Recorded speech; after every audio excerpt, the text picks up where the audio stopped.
Hey folks, this is Jason Lewis, the producer of the From the Shadows podcast. I just want to remind you about our website, fromtheshadowspodcast.com. We have a Facebook page. We would appreciate it if you like and follow. Also, join our discussion group on Facebook called After the Shadows. We have a Twitter feed. Please follow us on Twitter. It can be found with @podcast_from. Follow us on Instagram at From the Shadows Podcast. We have a YouTube channel. Go to the search bar at YouTube and put From the Shadows Podcast, and please subscribe to that channel. We are also on the Odyssey Radio Network, and we can be found there at odyssey1.com. We're still on the traditional podcatchers that everybody loves to listen to us on. We get a lot of feedback, so please rate the podcast and communicate with whether you're on Spotify, Stitcher, TuneIn, Apple Podcasts, Podbean, or Google Podcasts. We're there, and we appreciate it when you leave comments for us. We also have a Patreon page. It can be found at www.patreon.com/From the Shadows. You can receive books, stickers, coffee mugs, and special content just for our Patreon subscribers. Check it out for yourself and see what packages that we have to offer. Well, that's all I have for you right now, folks, and thanks for being a part of the From the Shadows podcast family. So with that being said, let's get this episode started. Hey everybody, welcome to this episode of the best of the Midweek Howl. Are you going to howl, Jason?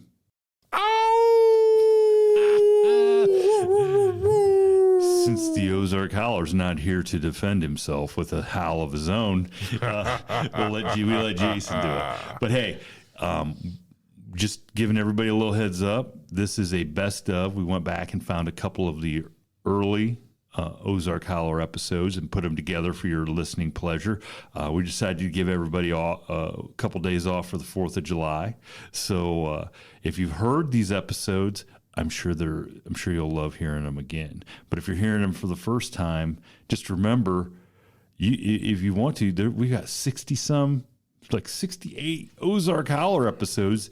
Yeah. You can go searching way back on your podcatcher and you can listen to the Ozark Howler for probably a whole day straight. Yeah, plus a couple full shows. Back there. Well, yeah. So we appreciate all the diehard Ozark Howler fans. We hope you enjoy this best of episode, and go back and check out some of the older episodes because we know they'll make you laugh. But we'll be back next week with a brand new episode of the Ozark Howler. Absolutely. Man, I thought you were going to howl again on the way out. No, not going to do it. All right. Hey, thanks a lot. We'll catch you next week. Yeah, take care, guys. So, Howard, what do you got? What do you got for us this week? I know you're chomping at the bit to tell me this one story. And you know what? I keep reading. I keep watching these.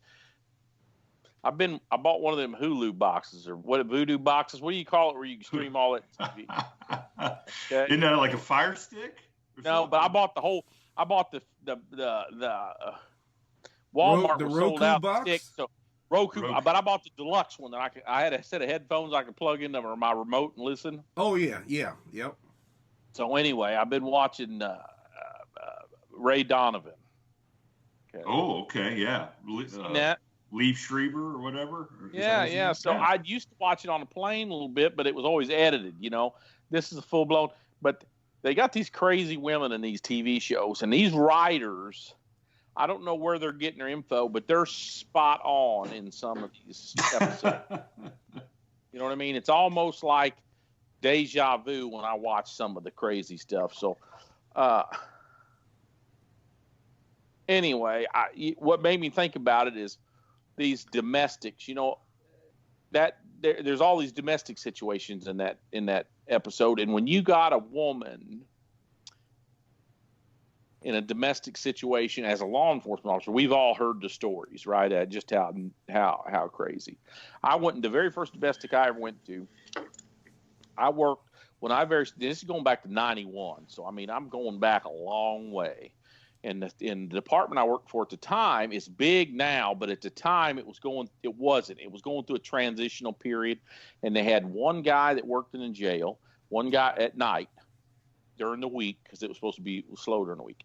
There was one guy that worked in the jail, one guy that worked on the road, and one guy that worked on the radio. And if the guy on the road needed help, he would take the guy from the jail, and the radio guy would open the door in case the police department opened. It's kind of a weird deal now, because now the cops are like everywhere, but back in the old days they weren't.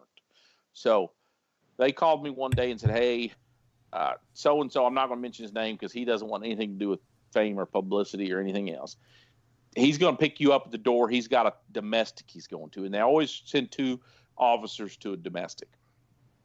So anyway, I get my gun out and all my cool stuff on, and here he wheels in there and picks me up. So we're going out here to so I jump in the car, and he says, "You know so-and-so?" And I said, "I know who he is, but I don't know him." "Well, that's whose house we're going to." So now I'm leaving out a bunch of stuff because it's just a lot of stuff needs left out. No, you know what? I'm not going to leave. I'm just going to leave out the names. Okay. All right. That'll work. Okay. So, I think our listeners will appreciate that. Yeah. Okay. So now, Grover, you played high school and college ball. Yeah, a long time ago. Okay. But you know what where I live back in them days, and it's in some ways it's even worse. Sometimes if you're a good ball player, everybody remembers it in that town or in that, you know what I mean? You know what I'm saying? Mm-hmm. So the guy I'm riding with was a good ball player. He went on to play Division I ball, and the guy we're going out to this domestic, these guys, the guy I'm riding with was on an undefeated state 5A team, in high school. And then he went on to play Division I ball. And one of the guy we're going this domestic, it's his little brother. I guess what I'm saying, not the guy I'm riding with, his little brother, but the cop that's driving me played on the same team as this guy's 2 big brothers. That makes sense? Yeah. So sometimes when you're a cop in your town, there's all these nuances that police training doesn't really prepare you for. You know what I mean? Because you have to police your own people, so to speak. Okay. People that you got connections with. Yeah. This guy's mom worked at Safeway with my mom. So that's how I knew who he was. He was older than me, but you know what I mean? So we roll up to this domestic, nice, twin home or duplex, whatever you want to call it. And, girl answers the door. She calls my partner by, the wife answers the door, calls my partner by name. Suspect's in there. He's drunk and calls my partner by name. And my partner's just saying, "Hey, what's going on?" Well, bottom line is she wants him out of the house. He's drinking, the honeymoon is wore off, and he's not the guy that she fell in love with in high school. Okay, let's just leave it at that. All right. So, they say relationships are like tires. You got good ones, they'll last a long time. If you got bad ones, sometimes there's only so many miles in a relationship. Oh, man. Well, Okay. That's a hell of an analogy right there. Hey, people run Maypops. You ever heard of Maypop tires? Yes. They can pop at any time. So, this guy has, you know what I mean? There's bald tires, and there's Maypops. You know what I mean? All right. So this old boy's relationship is mild out. But he doesn't want to leave. He says, "I'm not leaving." And my partner is saying, "Hey, dude, you got to leave. Let's make it easy on yourself. Just get in the car. Let's go. Let's do this." And it goes round and round and round. So finally, the wife is trying to talk him into leaving. I'm just standing there because I'm nobody. 21-year-old kid or whatever. I'm nobody. Even though I got a gun and badge and all that stuff, but in the whole scheme of things. So this old boy says, "Hey, I won't leave my mom give us a casserole dish with our wedding anniversary on it. And since you don't want to be married anymore, I won't leave until I get that dish. Now you're laughing because I think I told you the story, or you know where this is going. Oh, I know where this is going. Says, do what? And when people are drunk or high and then they're in an emotional situation like this, they don't make sense to a normal person. Okay? Because if a person was normal and thinking correctly, they wouldn't be in that situation. So then the wife is saying, well, why do you care? My partner's like, why do you care? So finally, my partner says, hey, man, just give him the dish. Is that all it's going to take? And this dude says, yeah, if you give me the dish, I'll leave with you. So she goes through, and you know how fine these casserole dishes. She's got to go through this bottom Lazy Susan thing, banging pots and pans, banging, whatever. And, they're doing these status checks. That's what they call you when you go out on a call like this. Dispatch goes, 514 status check. Because these dispatchers have a timer. So like every 4 minutes or 5 minutes. So sometimes now they have satellite and trunking systems, but at that time they had crappy radios. So what we would do a lot of times, you would get there and you would pick up their phone and call 911 from their resident, and you just talk straight to dispatch. Gotcha. So my partner says, hey, dude, call them and tell them we're fine. So I picked up this phone and I, dial 911. And of course they say, they know I'm at computer-aided dispatch. They know that's at that residence. But they answer the phone at the same time. This old gal's trying to find these pots and pans. It's banging. This dispatcher goes, oh, my God, you guys okay? I said, yeah, hold on. She's just getting some dishes ready. So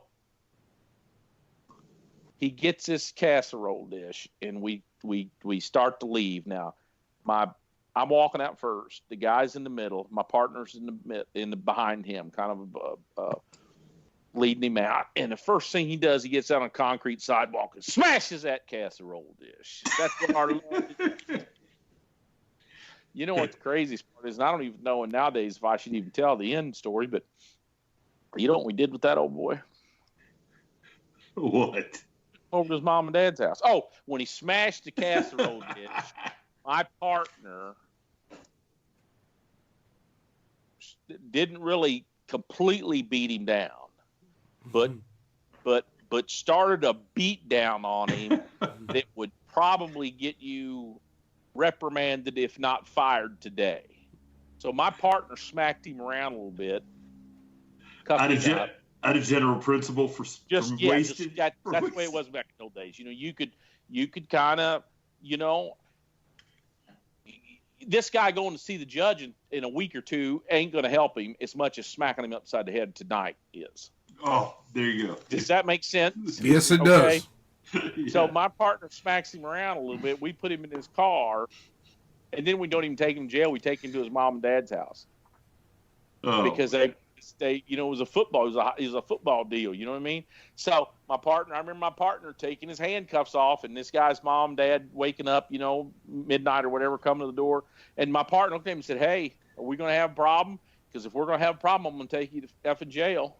I'm trying to cuss since I see people don't like it on your comments. My partner says, we'll take you to jail. And he goes, now, this guy is, he's been roughed up a little bit. And you know what he says?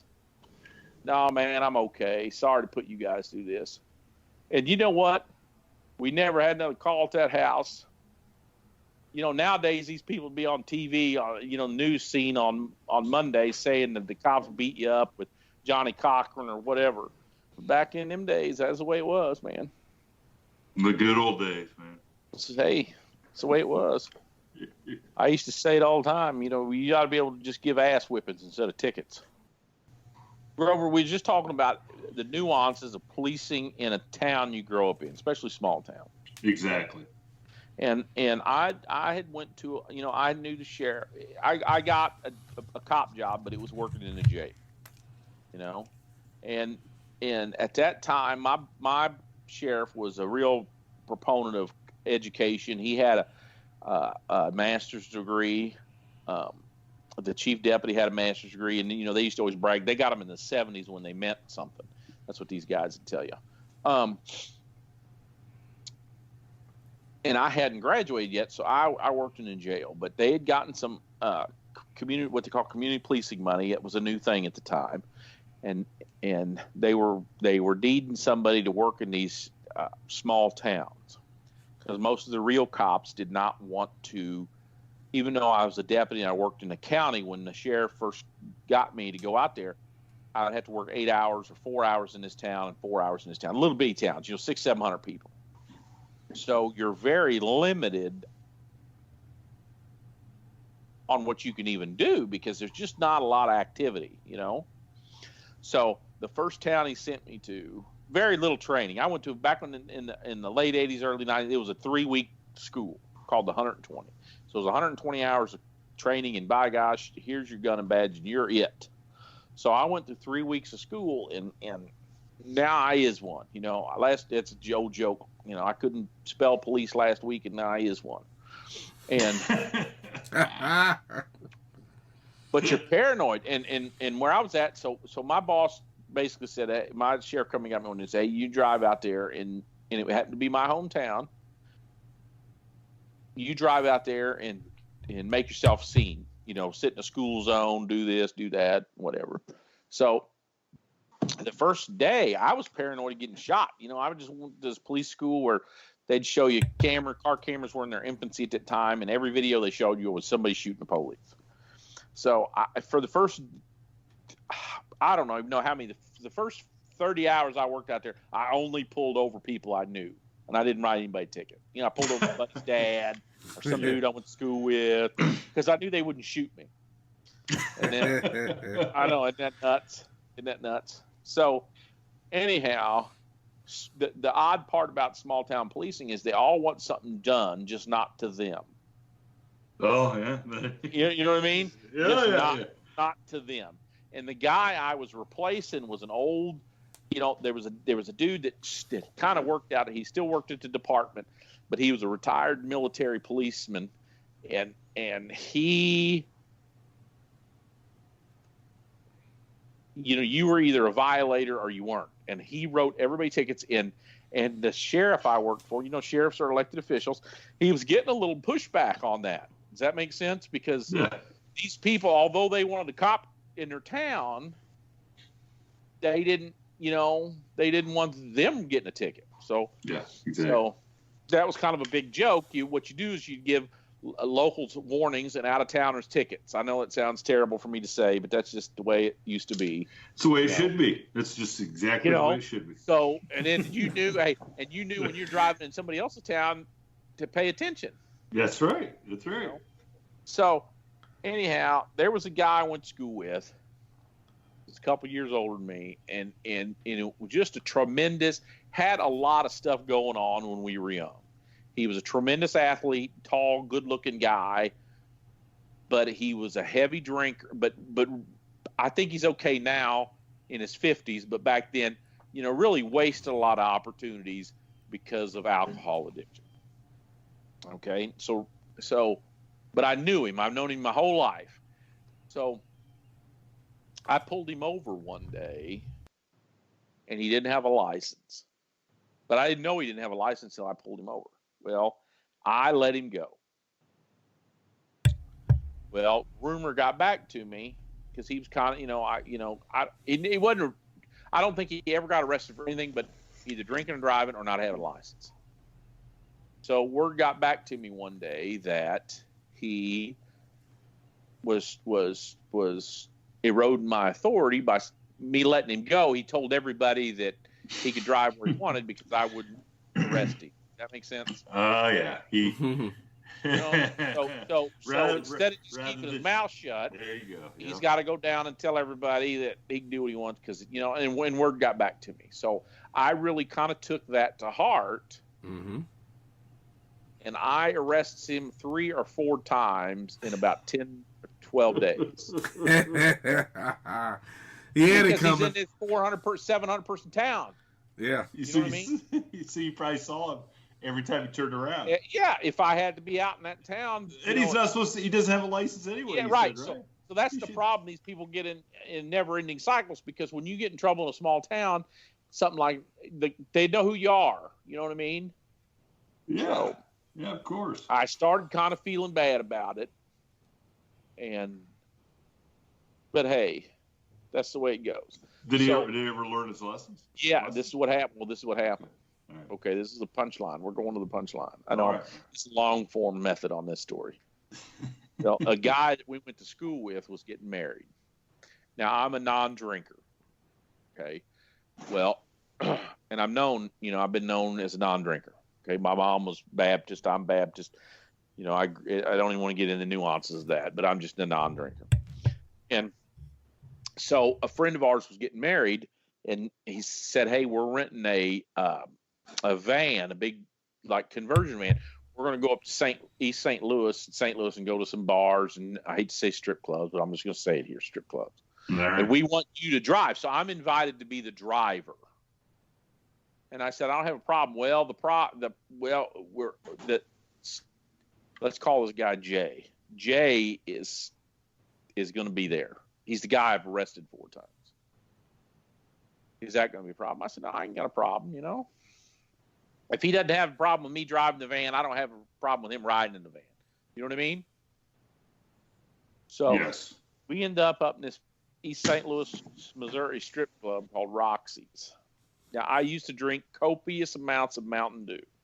And the downside to that is, depending on what kind of finger foods or stuff I'm eating, I could get uncontrollable diarrhea at the drop of a hat. Okay, you drink 2 liters of Mountain Dew and you start eating some hot wings at a strip club in East St. Louis, you got to take a dump. I mean, that's just the way it is. So I walked in this bathroom. The problem with the bathroom at that time at that club, so when you're sitting on a toilet, you're kind of out there and like the open, it would be like taking a dump on top of Devil's Tower in Wyoming or something. And you got all kinds of weirdos and freaks and shit coming in. You know what I mean? You don't know who you're going to be exposed to. So I'm trying to hold it. And I can't hold it. Finally, I just got to go. So I get over there and I walk in the bathroom and the coast is clear. But I know if I sit down on this toilet, all kinds of weirdos can come in. Well, lo and behold, who do you think is the closest guy I can see to that door?